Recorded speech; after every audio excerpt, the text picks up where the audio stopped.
Salut à tous. J'espère que vous allez bien. Aujourd'hui, on va parler d'un sujet qui concerne vraiment tout le monde.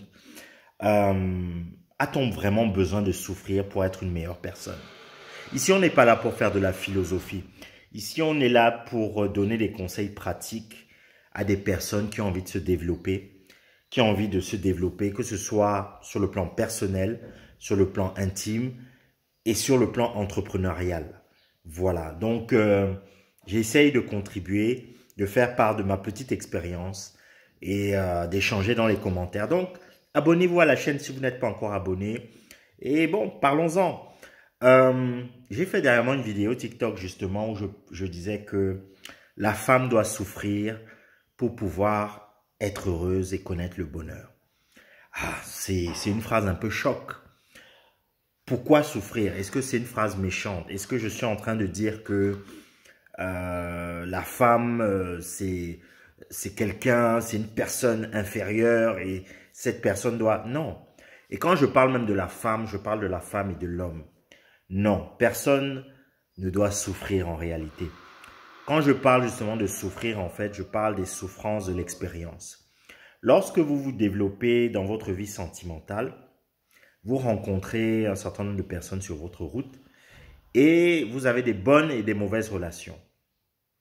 Moi, je conçois le fait que justement, on peut trouver quelqu'un très rapidement, ça se passe très bien et on n'est pas beaucoup d'expérience et on a la chance justement de développer une relation pérenne sans trop de soucis, sans trop de casse. Mais c'est rarement le cas comme vous le savez. La plupart d'entre vous ont rencontré des personnes et ont été blessés de différentes manières.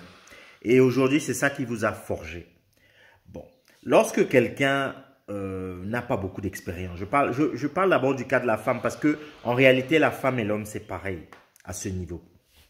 Lorsque une femme rencontre un homme, elle rencontre un jeune homme, elle est plus jeune, ça se passe très bien. Elle connaît, on va dire qu'elle connaît peut-être l'homme tard. Elle connaît l'homme tard, elle a une relation et après peut-être pour une circonstance, je ne sais pas, ou une autre, peut-être que, je ne sais pas, ce jeune homme s'envole pour une autre contrée ou bien les familles ne sont pas d'accord pour la relation. La relation, stop. Elle est un peu triste, etc. Mais l'homme lui-même ne lui a pas fait l'homme dans cette relation ne lui a pas fait du mal. Et elle évolue. Elle évolue. Le problème, en fait, c'est que si cette femme, justement, à un certain âge, arrive à un certain âge et n'a pas connu certaines choses, ça va être difficile. Chacun a son destin, hein, chacun a son parcours. Ça va être difficile pour elle de faire preuve de discernement sur un certain nombre de choses. Je le dis pourquoi? Je dis ça parce que certaines femmes, la plupart des femmes dans leurs relations passées ont souffert d'une manière ou d'une autre. Et je pense que c'est un bon médicament. C'est-à-dire que lorsque vous rencontrez un homme, cet homme par exemple, vous vous rendez compte à un moment que c'est un homme marié, vous êtes frustré ou bien vous sortez avec quelqu'un, la personne vit dans une relation à distance et c'est très dur pour vous. Vous perdez en confiance, vous avez peur d'être trompé, vous avez peur de ne plus revoir votre compagnon, vous avez peur de le perdre. Lorsque vous sortez avec un homme et il vous trompe avec avec votre cousine, avec votre ami, il fait du n'importe quoi, il vous blesse, voilà. Vous allez être blessé, vous allez avoir mal, vous allez avoir mal. Et ce mal-là, ce n'est pas du sadisme. Ce mal-là, en réalité, c'est ce mal-là qui va vous permettre de vous développer en tant que femme mature. Parce qu'en réalité, quand vous êtes plus jeune, quand beaucoup de femmes sont plus jeunes, elles grandissent avec une certaine image de la femme, du prince charmant et excusez-moi l'expression, de toutes les conneries qu'on met dans notre tête. Mais c'est bien, nous sommes des enfants, il faut nous faire rêver. C'est-à-dire qu'on va nous dire que non, tu es une très très belle, jolie femme, tu vas rencontrer un prince charmant. Ce prince charmant, il doit te traiter comme une princesse et il va et il va t'apporter du bonheur, et il va t'épouser, etc., etc. Après, vous tombez sur des salopards, vous tombez sur des gens qui vous font les pires crasses du monde. Votre monde s'effondre. Vous tombez sur un salopard, deux salopards, trois salopards. Et à un moment, vous vous rendez compte que, mais, waouh! Donc, en fait, les hommes sont comme ça. Tous les hommes ne sont pas comme ça.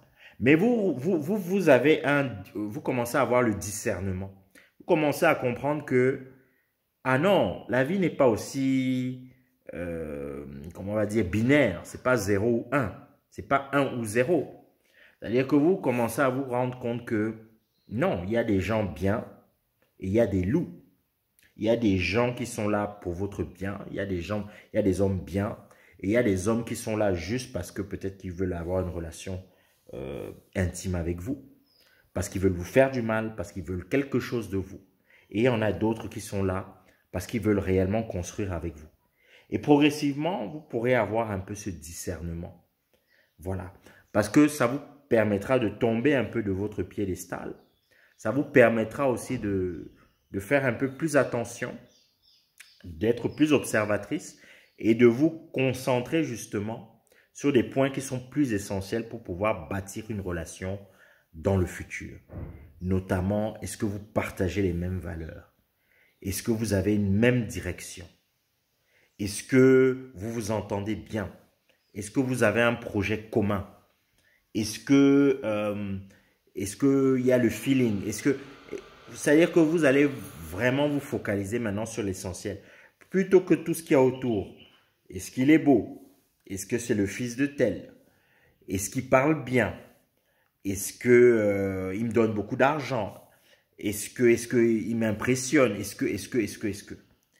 Donc, je sais que, comment dire, il est très difficile de théoriser vraiment tout ce qui est affaire de couple.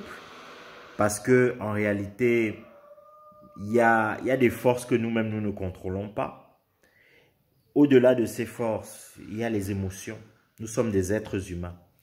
Nous sommes des êtres humains. Ce n'est pas 1 plus 1 égale 2. Nous sommes des êtres humains. Et parfois, nous nous comportons d'une certaine manière. Nous ne savons même pas pourquoi nous nous comportons ainsi. Nous avons aussi nos hormones qui nous travaillent. Nous avons aussi des choses que nous ressentons. Nous avons des empathies. Nous avons un environnement dans lequel nous avons vécu. Nous avons du recul. Nous avons des expériences différentes. Nous sommes tous différents. Voilà. Mais ce sont quelques pistes qui pourront aider justement à des femmes à se construire. Et c'est la même chose pour les hommes. Un homme a besoin d'être bâché. Un homme a besoin qu'on lui dise que non, tu n'es pas un homme. Tu ne peux pas t'occuper de moi. Va-t'en, va t'asseoir, va chercher une femme à ton niveau. Un homme a besoin de savoir que bon, il est avec une fille, la fille le trompe en cachette avec un gars plus puissant, plus fort. Pour comprendre que non, tu dois être un homme, tu dois être fort. Même si un homme ne se résume pas seulement à avoir de l'argent. Voilà. Mais un homme doit comprendre que non, même à travers ses blessures, il doit comprendre que il doit être responsable. Il doit être responsable. Demain, il doit être responsable d'un foyer. Il doit être responsable d'une famille. Voilà. En tout cas, j'espère que ça a aidé quelques-uns d'entre vous. En tout cas, allez, c'était une petite vidéo. Je vous dis à très bientôt.